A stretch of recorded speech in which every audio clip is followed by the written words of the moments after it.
ప్రలోభాలు ఉన్నప్పటికీ కష్టకాలంలో నాకు అండగా ఉన్న వాళ్ళు కాబట్టి మీ రుణం తీర్చుకోవాలని చెప్పి వచ్చిన తప్ప నాకు ఇంకో ఎజెండా లేదు. రేపు ఎన్నికలు వస్తాయి, మళ్ళా మీరు కోరినట్టుగా అదో వేరే అంశం. కానీ ఇప్పటి నా కర్తవ్యం మిమ్మల్ని నిలబెట్టుకునే కర్తవ్యంలో భాగంగా వచ్చిన నేను.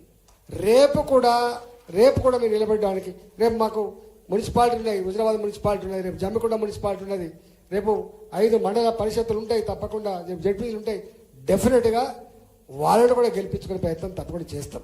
అప్పుడు బాధ్యత పార్టీ గుర్తు మీదనే గెలిపించుకునే ప్రయత్నం చేస్తాం. ఎక్కడ మీరు అది కావాల్సిన అక్కర్లేదు. ఇవన్నీ ఉంటాయి, చిన్న నేషనల్ పార్టీలు అన్నప్పుడు ఉంటాయి, వాటి గురించి పెద్ద చర్చించుకోవాల్సిన అక్కర్లేదు. ఎక్కువ ఉంటాయి, తక్కువ ఉంటాయి, ఒకటి ఎక్కువ ఉంటుంది, ఒకటి తక్కువ ఉంటుంది, ఇవన్నీ ఉంటాయి. వీటి గురించి మనం పట్టించుకోవాల్సిన అక్కర్లేదు. కానీ చిన్నగా ఉండద్దు.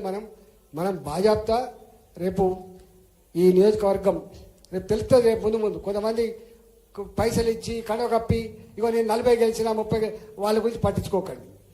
ప్రజలు పట్టించుకుంటారు, వాళ్ళ గురించి ప్రజలు ఆలోచించుకుంటారు తప్ప మనం పట్టించుకోవాల్సిన అక్కర్లేదు. కాబట్టి ఇప్పటికే టైం లేట్ అయింది. నేను మళ్ళీ చెప్తున్నా, నా ఈ 2 సంవత్సరాలు అవుతుంది మీకు ఎక్కువ కనపడక దూరమై, అయినా ప్రతి నిత్యం 10ల సంఖ్యలో శామిలిపేటకి వస్తారు. అప్పుడు ఎట్లా వచ్చిందో ఇప్పుడు కూడా అట్లా వస్తున్నారు, పనిచేస్తున్నారు. ఇప్పుడు నేను వాళ్ళకు ఒక మాట ఇచ్చిన, మీ అవసరాలు ఏమైనా ఉంటే మా సర్పంచులని మీరు గెలిపించేయండి అని అన్నాం. గెలిచినా ఓడినా మన సర్పంచే కాబట్టి మీ నాయకత్వంలో ఎప్పుడైనా వాళ్ళ సమస్యలు ఉంటే నాకు తీసుకురండి, తప్పకుండా పరిష్కరించే ప్రయత్నం చేస్తాం.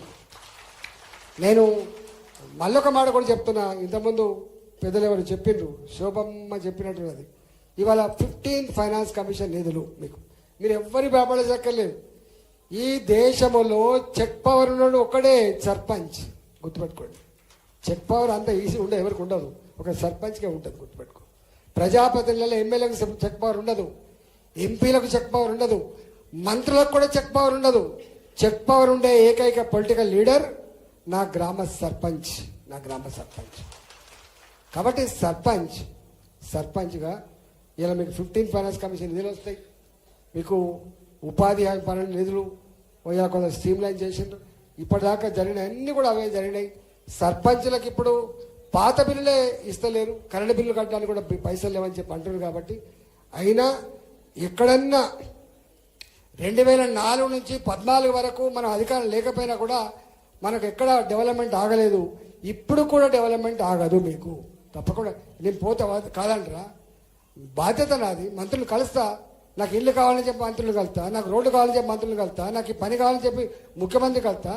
ప్రజల చేత ఎన్నుకోబడ్డ ప్రజాప్రతినిధికి ఒకటే ఎజెండా ఉంటుంది, ప్రజల కోసం ఎక్కడికైనా పోతాడు, ప్రజల కోసం ఎవరైనా కన్విన్స్ అయ్యే ప్రయత్నం చేస్తారు. కాబట్టి మీ అవసరాల కోసం, మీ డెవలప్మెంట్ కోసం తప్పకుండా రాష్ట్రంలో ఉన్న ఏ మంత్రి అయినా ఏ ముఖ్యమంత్రి అయినా కలుస్తా, తప్పకుండా మీకు నిధులు ఇప్పిస్తా అని చెప్పి మీకు మాట ఇస్తూ మీ అందరికీ మరొకసారి శుభాకాంక్షలు ఇస్తూ సెలవుకున్న భారత్ మాతాకి జై.